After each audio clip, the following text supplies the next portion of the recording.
El licenciado Juan Manuel Dalmau Ramírez es un abogado y político puertorriqueño que se destaca como uno de los defensores del ideal de la independencia de Puerto Rico.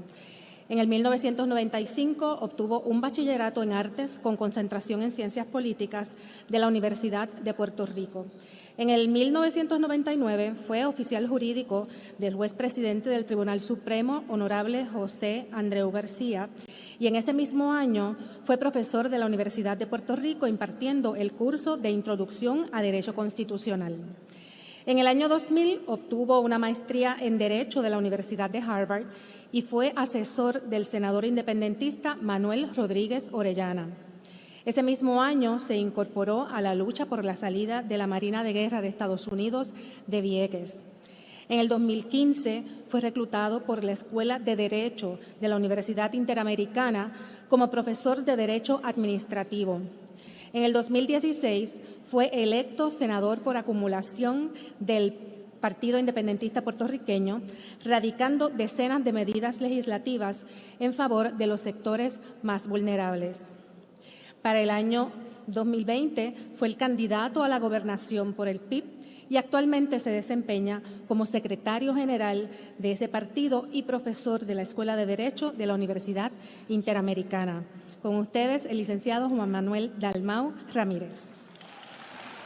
Vamos a recibir con un fuerte aplauso al licenciado Juan Dalmau Ramírez, candidato por el Partido Independentista y la Alianza Movimiento Victoria Ciudadana en su exposición de 15 minutos en tema libre.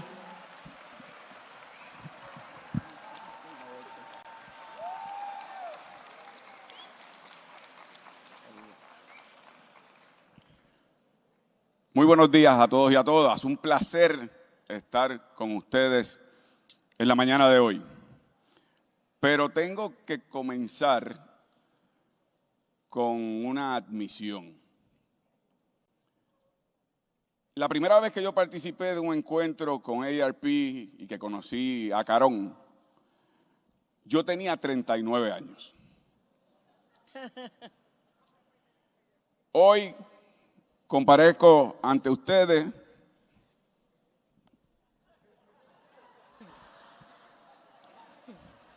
gracias por darme la bienvenida.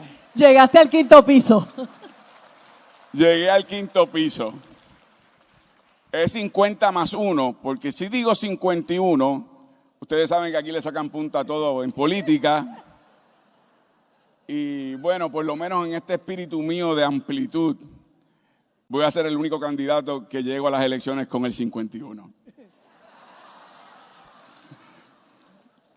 Gracias a ustedes por la calurosa recibida y realmente para mí es un placer estar aquí hoy. Yo creo que este es un momento de reflexión para nosotros como país. Y esa reflexión tiene que poner en contexto dónde estamos y tomar acciones concretas hacia dónde vamos. En los últimos 55 años, nosotros hemos sido gobernados por dos partidos políticos, el Partido Popular y el PNP. La consecuencia de las políticas públicas, su mala ejecución o su falta de ejecución, nos ha llevado a la quiebra, la pobreza, la marginación, una Junta de Control Fiscal, Luma. Las cosas que ha enfrentado el país, entre ellas la migración, la pérdida de población, la falta de acceso a servicios esenciales, los obstáculos para tener un buen sistema de salud.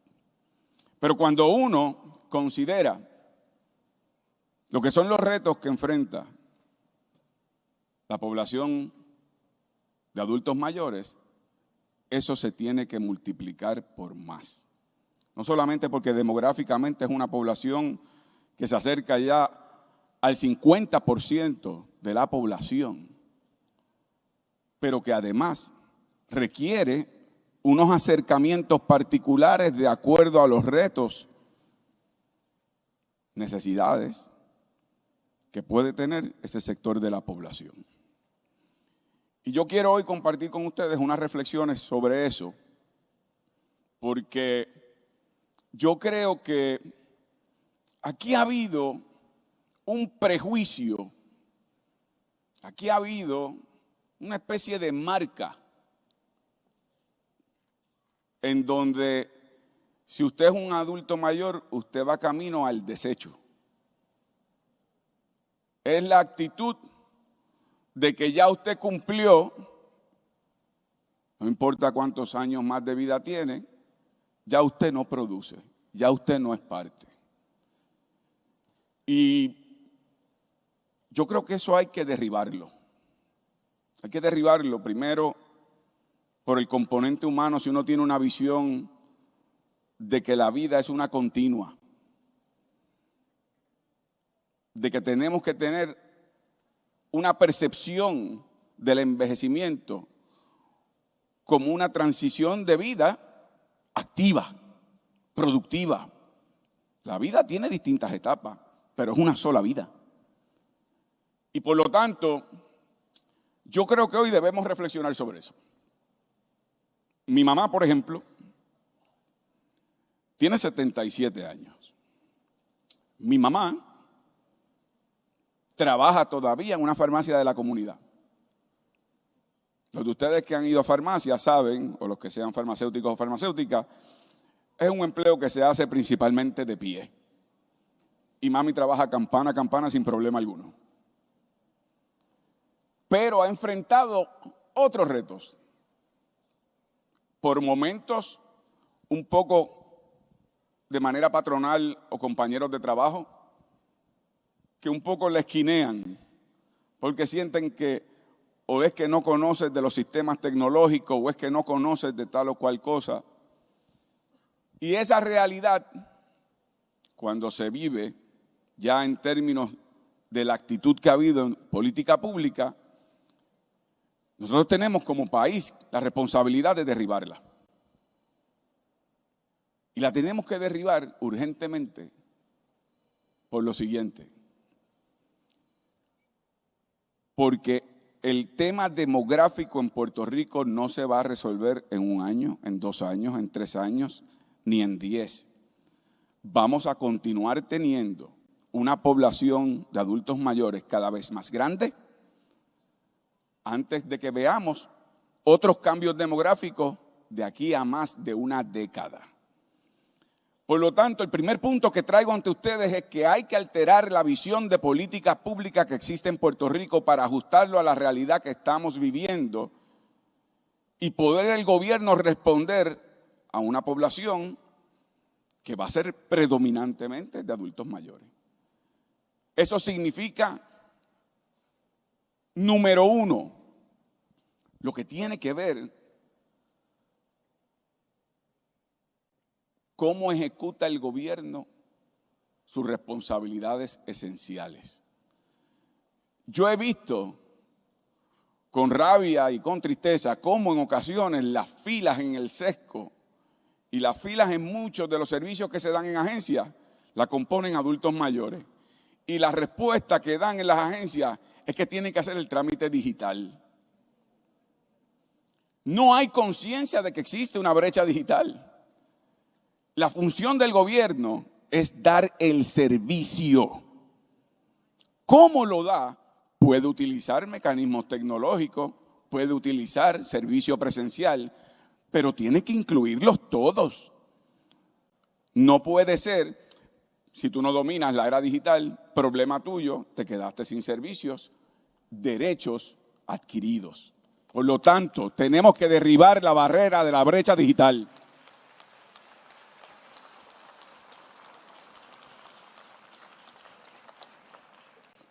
Número 2, términos de acceso a vivienda.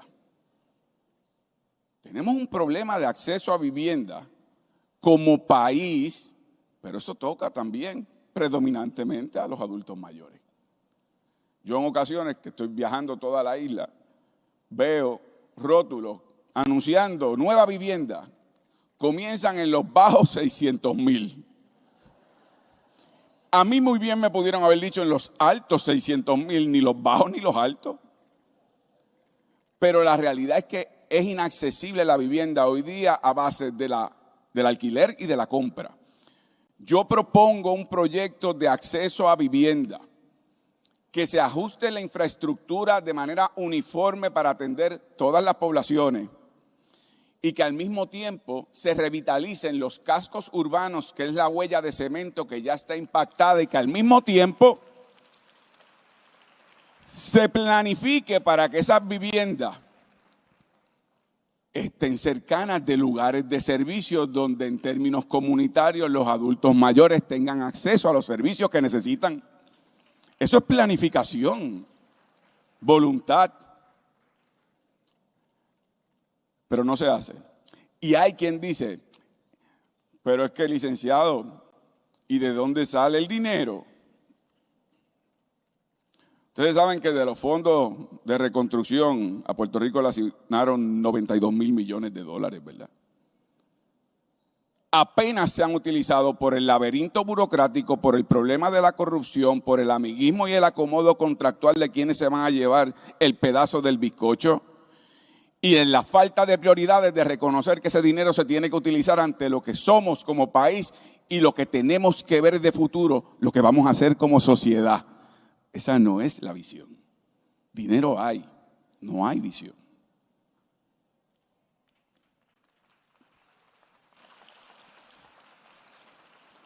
Tercero, en términos de comunidades habitables, yo creo que nosotros aprendimos algo, como en todo momento trágico. Los seres humanos tenemos una capacidad enorme de obtener lecciones y de ver también de qué estamos hechos. Después de María, no fue el gobierno el que se movilizó para responder, ni el gobierno estatal ni el gobierno federal. Fuimos nosotros mismos desde nuestras comunidades. Fuimos nosotros mismos desde las organizaciones del tercer sector. Fuimos nosotros mismos desde los grupos de iglesias, escuelas, organizaciones de base no gubernamentales.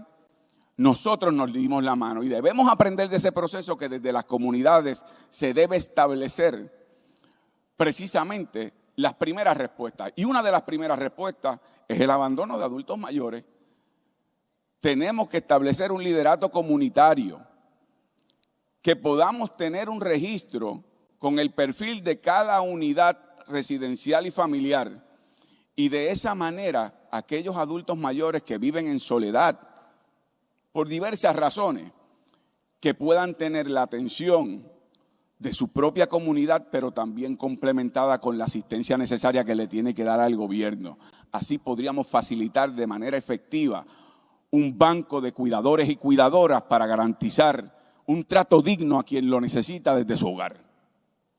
Pero tenemos que fortalecer esas comunidades habitables, al mismo tiempo que reestructurar los parques pasivos para la actividad física y la interacción intergeneracional de nuestros adultos mayores con los jóvenes y niños. De hecho, una de las propuestas que tiene mi plan de gobierno es comenzar un plan piloto en el caso de los centros de cuidado o égidas de adultos mayores, para que haya cuidado intergeneracional. Como sabemos, muchas madres, jefas de familia o familias no tienen cuidado necesario para sus niños, que puedan acudir a estos centros y que los adultos mayores tengan esa interacción para leerle a los niños, para contarle de sus experiencias, para tener un intercambio generacional de dónde venimos y saber hacia dónde vamos.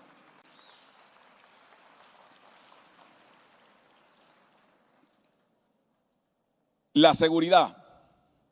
La seguridad tiene que ver con el aspecto comunitario. Mientras más solitario y abandonado está el ser humano, más vulnerable a quienes pueden tener malas intenciones. Y por lo tanto, en cuanto a la seguridad, esa organización comunitaria puede dar seguimiento a esos adultos mayores para que no sean víctimas de crímenes. Pero no solamente se trata de crímenes violento, se trata también de lo que es un crimen importante, la explotación financiera de nuestros adultos mayores. Y eso requiere enmiendas a la ley que se pueden hacer.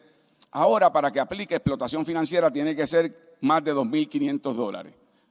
Sin embargo, si uno tiene un cargo de apropiación ilegal, son $500.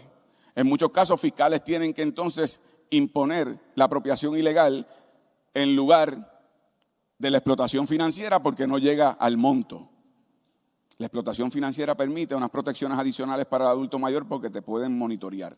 Y por lo tanto, mi propuesta es reducir al mismo número de $500 la explotación financiera para que sean más protegidos nuestros adultos mayores.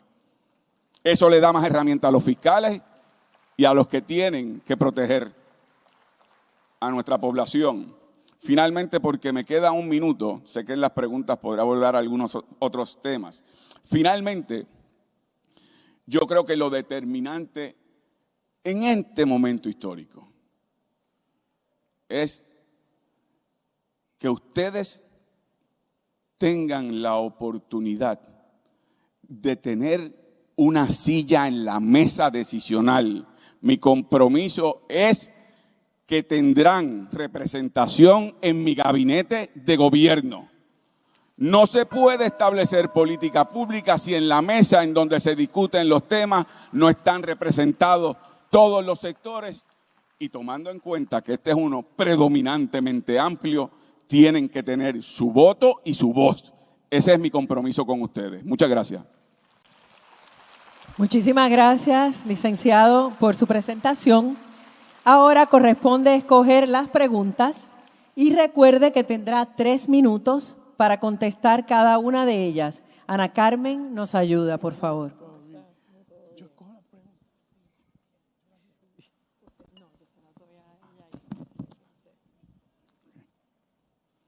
Me siento que estoy en Super Sábados. Le tocó las número 1. Ok. Tema: salud y bienestar. Hace la pregunta la doctora Silma Quiñones. Bueno. Muy buenos días. Muy buenos días. Saludos. La Ley 94 del 22 de 1977, conocida como la Ley de Establecimientos para Personas de Edad Avanzada, está obsoleta y enajenada de la realidad de la población en fragilidad que necesita continuar su vida con apoyo en hogares de cuidado. Presentará a su administración un proyecto de ley moderno sobre cuidado prolongado y qué características propondría esta medida. Segundo, ¿cuál será el mandato de su administración al secretario o secretaria del Departamento de la Familia para implantar un nuevo modelo de establecimientos de cuidado? Muy bien. La ley está obsoleta, pero también ha habido una renuncia de la responsabilidad gubernamental de proteger a los adultos mayores en esos centros. Mi compromiso es que tiene que haber rigurosidad en el licenciamiento de los centros de cuidado para personas que son adultos mayores y fiscalizar adecuadamente la ejecución de sus obligaciones. Por eso, a la pregunta en términos puntuales, mi objetivo será establecer la política pública y nueva legislación para que los centros de adultos mayores sean centros regulados, sean centros accesibles y sean centros de tratamientos dignos a nuestros adultos mayores. No pueden ser centros para el lucro de la mano del abandono y el maltrato a nuestros adultos mayores. Eso no es aceptable. Con respecto al Departamento de la Familia, yo tengo una propuesta que es un cambio de la estructura gubernamental, no haciendo más agencias, ¿verdad?, sino de alguna forma transformando existentes o consolidando otras, para centralizar más servicios que ustedes saben que en muchas ocasiones están dispersos. Yo he propuesto la creación de un departamento de derechos humanos, y ese departamento está compuesto por varias defensorías. Una de las defensorías principales de ese departamento es la Defensoría de Adultos Mayores. Y a través de esa defensoría garantizar no solamente el que se pueda ejecutar en términos legales y de tribunales la defensa hacia los que pertenecen a la población de adultos mayores, pero también que puedan servir con las agencias para exigencias de cumplimiento con sus protocolos. Porque aquí hay un problema. Ya me pasé. No. Porque aquí hay un problema, lo abordo más tarde. Es que a veces, en este caso es una ley obsoleta, pero a veces hay leyes y protocolos que es que tampoco hay ejecución. Y es porque no hay consecuencias al no haber supervisión. Tenemos que cambiar el gobierno para uno con mentalidad gerencial que ejecute de acuerdo a sus obligaciones para el país. Ahí le quedan todavía 24 segundos. Bueno, pues déjenme contarle una historia. No, mentira. Yo lo guardo de crédito. Ustedes ven que yo tengo capacidad de ahorro. Como gobernador les voy a proteger el dinero.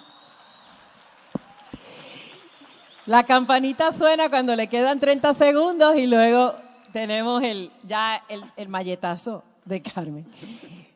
Pregunta número 2. Seguridad financiera. La misma la hace Denise Rodríguez. Buenos días. Como parte de la Ley 60 del 2019, conocida como Código de Incentivos Empresariales, se promueven incentivos y programas enfocados en jóvenes empresarios, pero no se ejecuta de la misma forma para los adultos mayores interesados en emprender. ¿Qué acciones propone para promover el emprendimiento en los adultos mayores, como parte de un plan estratégico de desarrollo económico del Departamento de Desarrollo Económico que apoye el empresarismo que sea inclusivo, incluyendo el empresarismo para personas de 50 años o más? Sobre esos subsidios que se otorgan por edades, yo no creo en eso. Yo creo que debe aplicar uniformemente, no importa la edad que uno tenga, porque después de todo, como dije, si la visión correcta, que es la que yo comparto con AARP, es que aquí no podemos polarizarnos generacionalmente, sino tenemos que tener una visión intergeneracional en donde todos podemos aportar a nuestro desarrollo económico y empresarial. Tiene que haber reglas iguales para todos y para todas. Así que yo creo en equiparar ese subsidio. Segundo, en mi plan de desarrollo económico, yo tengo también la creación de una compañía de desarrollo empresarial puertorriqueño.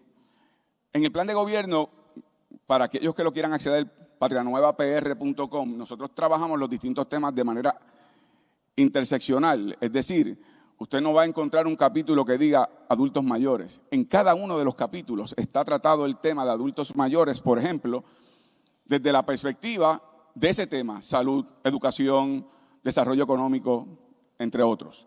Y en el caso de desarrollo económico, esa compañía que busca estimular el desarrollo empresarial puertorriqueño, estimularía, sí, a que adultos mayores puedan desarrollar sus propias empresas, pero al mismo tiempo, sus propios comercios, sus propios negocios, pero al mismo tiempo tener la capacitación correspondiente con respecto al modelo de mercado de negocios que quieren estimular. De manera que tengan las herramientas, que puedan tener el conocimiento, que puedan readiestrarse en materias en donde desean hacer su integración.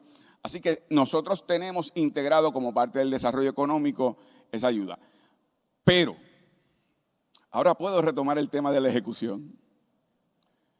Actualmente, por ejemplo, existe una ley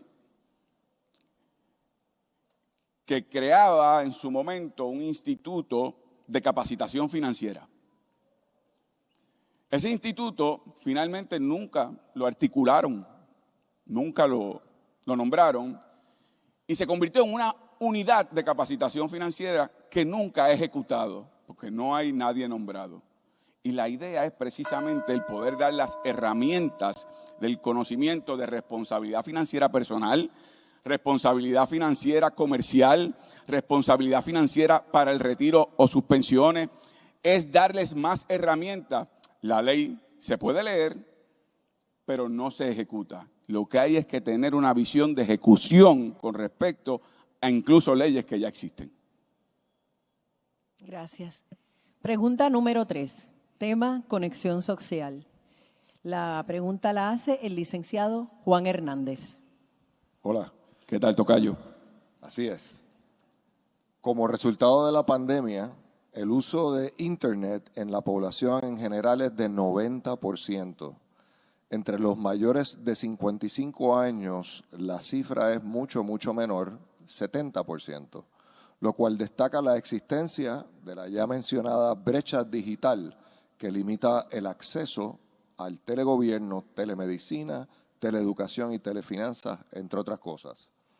¿Qué dirección tomará su administración bajo su mandato en cuanto a continuidad de programas de acceso a Internet de alta velocidad y la debida capacitación a los mayores a través de todo Puerto Rico, tanto en áreas rurales como urbanas, para cerrar la brecha digital? Bueno, primeramente, como dije anteriormente, pero para reiterarlo, yo creo que cuando el gobierno tiene que ejecutar funciones de servicio, debe utilizar todos los instrumentos a su alcance para hacerlos accesibles, ágiles, ajustados a los tiempos, pero no puede ser excluyendo a aquellos que no estén al mismo nivel de conocimiento, en este caso digital. Y por lo tanto hay que garantizar, sí, el acceso por medio de aplicaciones, por medio de lo que puede ser acceso digital, pero eso no puede ser al precio de que no haya gente que dé el servicio presencial a las personas que quieran ser atendidos por un ser humano de carne y hueso. Eso es correcto. Pero trae usted un tema que no pude tocar hace un rato y yo creo que es importante. Por otra parte, hay adultos mayores que queremos aprender cómo poder utilizar mejor la tecnología y los accesos digitales. Me incluyo, yo tengo un hijo de 21 años, tengo una hija de 18 años y yo no comprendo las cosas que ellos hacen en computadoras ni en celular. La verdad es esa. Ellos parece que nacen con eso en el DNA o no sé qué. Por lo tanto, yo creo que hay que establecer centros educativos para lo que debe ser la capacitación digital. Y esos centros pueden ser desde las estructuras escolares que las tenemos y están en las comunidades, aunque ya han cerrado cerca de más de 700 escuelas, un problema enorme porque ese era el eje de la comunidad para tantas otras cosas. Pero vamos, será otro tema en otro momento. Pero lo que quiero decir es que podemos utilizar o las estructuras escolares o los centros comunales como parte de esa organización comunitaria para aquellas personas que pertenecen a la población de adultos mayores que puedan recibir esos adiestramientos. Lo otro, acceso a los recursos para poder tener conexión digital. Es decir, hay programas que permiten, según solicitud, que usted tenga acceso o a un teléfono inteligente o que tenga acceso a alguna computadora para unos servicios especiales. Y les puedo decir que eso puede ser de fondos estatales como también de fondos federales. Y en eso les garantizo que mi compañera en esta gestión de la alianza, Ana Irma Rivera Lacén, va a dar la batalla para los mayores accesos y derechos para los adultos mayores. Muchísimas gracias por sus respuestas. María Estela Cestero, presidenta estatal de AARP Puerto Rico, formulará la cuarta pregunta que, como saben, ha sido similar para todos los candidatos. Muy buenas tardes, licenciado Dalmau. La Ley 121 del 2019, conocida como la Carta de Derechos y la Política Pública del Gobierno a favor de los adultos mayores, sienta las pautas para el envejecimiento productivo y saludable en Puerto Rico.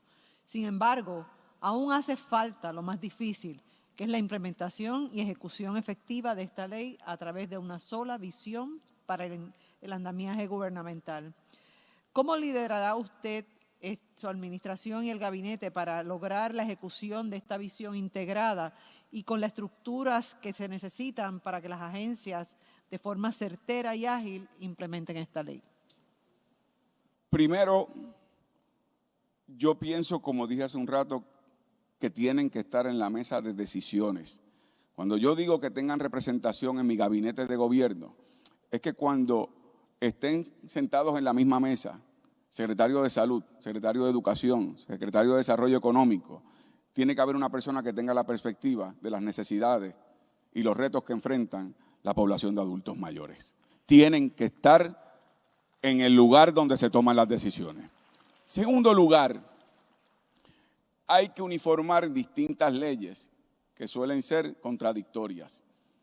¿Por qué? Porque hay leyes que definen adulto mayor de una manera, hay otras que lo definen de otra, y cuando se va ante un juez, el juez toma la determinación para si es adulto mayor o no, de acuerdo a un criterio visual o de lo que es el comportamiento de la persona. Si usted es una persona adulta mayor, pero que se ve joven o se ve fuerte o se ve lo que fuera, como se quiera describir, ¿verdad?, de acuerdo a las connotaciones que se utilizan cultural y socialmente en Puerto Rico, pues no lo tratan como tal. Si usted se ve de una forma que aparenta mayor edad de la que tiene, entonces lo tratan de una forma particular, distinta. Tenemos que establecer unos criterios que sean a base de la edad cronológica con respecto a quienes son nuestros adultos mayores y que de ese paso se pueda entonces uniformar la ejecución de todas las agencias de gobierno. Y finalmente, con respecto a este tema, vuelvo al tema de ejecución, porque yo creo que, como ustedes saben, por experiencia, hay candidatos que le van a decir que la luna es de queso y se come con melado a cambio del voto. Y por lo tanto, lo que nosotros tenemos que hacer es establecer un gabinete de gobierno que no dependa del color de la camisa ni del partido al que pertenezca el gobernador. Mi compromiso es que mi gabinete de gobierno no va a ser requisito ser miembro del Partido Independentista Puertorriqueño. Porque hay estadistas, hay personas que han votado por el Partido Popular, hay personas no afiliadas, hay personas independentistas que son capaces y tienen compromiso con Puerto Rico y deben tener el espacio para brindar servicios al pueblo de Puerto Rico. Y como base de esa visión, tiene que haber también una ejecución gerencial en el gobierno, unos pasos de supervisión, de cumplimiento en el gobierno. El que no cumpla no tiene espacio en el gobierno, porque no es que me esté fallando a mí como gobernador, que le está fallando al pueblo de Puerto Rico. Tenemos que ponerle fin al amiguismo, al partidismo en la ejecución gubernamental y tener una visión de ejecución y cumplimiento con las obligaciones con el país. Muchísimas gracias, agradecemos tanto su presencia y respuesta en esta mañana y ahora le vamos a otorgar los 5 minutos para su mensaje final. ¿Cómo no? Quiero agradecer a ARP nuevamente, quiero agradecer sus preguntas, la oportunidad de dirigirme a ustedes, de compartir con ustedes en este escenario que a Carón lo montó como si fuera un concierto de rock. Yo creo que este momento histórico que nos ha tocado vivir a cada uno y cada una de nosotros es determinante. Y yo, conversando con quienes me acompañaron, voluntarias también, como parte de la matrícula de ARP antes de entrar, una me subrayaba mucho la idea de la esperanza. Y yo creo que los que estamos viviendo Puerto Rico hoy día, debemos verlo como aquello que se dice, la noche es más oscura siempre justo antes del amanecer. Pero ese amanecer depende de cada uno y cada una de nosotras. Tenemos que hacer una reflexión como pueblo. Y una reflexión que no nos divida solamente por las necesidades de cada cual. Tenemos que mirarnos como país. Y yo creo que este es ese momento. Y los que han gobernado a Puerto Rico le han fallado malamente. Y las decisiones que se tomaron en el pasado se tomaron por condiciones distintas. Y yo entiendo por qué mi padre, mi madre, mis abuelos votaron de la forma en que votaron en su momento. Tenían la visión de que las cosas mejorarían, de que las cosas serían mejor. Hoy día eso no es así. La mitología se acabó. y las falsificaciones no tienen espacio en este momento histórico para el país. Vivimos y sufrimos lo que vivimos y sufrimos, individualmente, pero también como pueblo. Y yo les hago un llamado a esa reflexión, particularmente porque yo soy muy consciente de quién soy yo. Soy secretario general del Partido Independentista Puertorriqueño, soy el candidato a la gobernación del Partido Independentista Puertorriqueño en una alianza sin precedente histórica con el movimiento Victoria Ciudadana. Pero en una semana, yo pasé de parte de otro liderato político, de ser madurista, comunista, ateo, narcotraficante. Cuando iban por ateo, mi mamá me llamó. Me dijo, Juancho, en casa me dicen Juancho, ¿por qué te dicen ateo? Bendito, si tú fuiste monaguillo. Yo, bueno, mami, ellos no lo saben. Y además son los ataques políticos típicos en estos momentos. Y me dicen, bueno, pero ahora te están diciendo narcotraficante. La próxima llamada fue, por favor, avísame qué es lo próximo porque me están llamando mis amigas.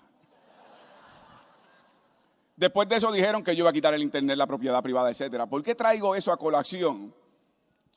Porque quien le dice eso al pueblo de Puerto Rico le está faltando el respeto a su inteligencia.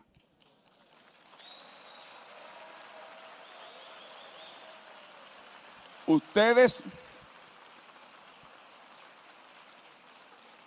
mi vida política ha sido un libro abierto. Por supuesto que soy independentista. Pero ustedes, que tienen experiencia, ¿ustedes de verdad creen que si yo gano las elecciones, o mejor dicho, cuando gane las elecciones, que yo al otro día puedo declarar la independencia unilateralmente y un Estado comunista y los Estados Unidos van a decir, caramba, si lo dice Juan Dalmau hay que hacerle caso? Por eso es que es una falta de respeto para el país.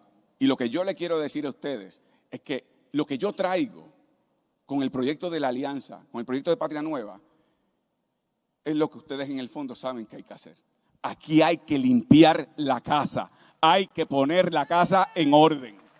En su momento se decidirá el estatus, pero este es nuestro momento. Este es el momento de Puerto Rico porque nos ha tocado el privilegio enorme de convivir en esta misma casa que es Puerto Rico y tenemos la obligación de ponerla sobre sus pies. Muchas gracias.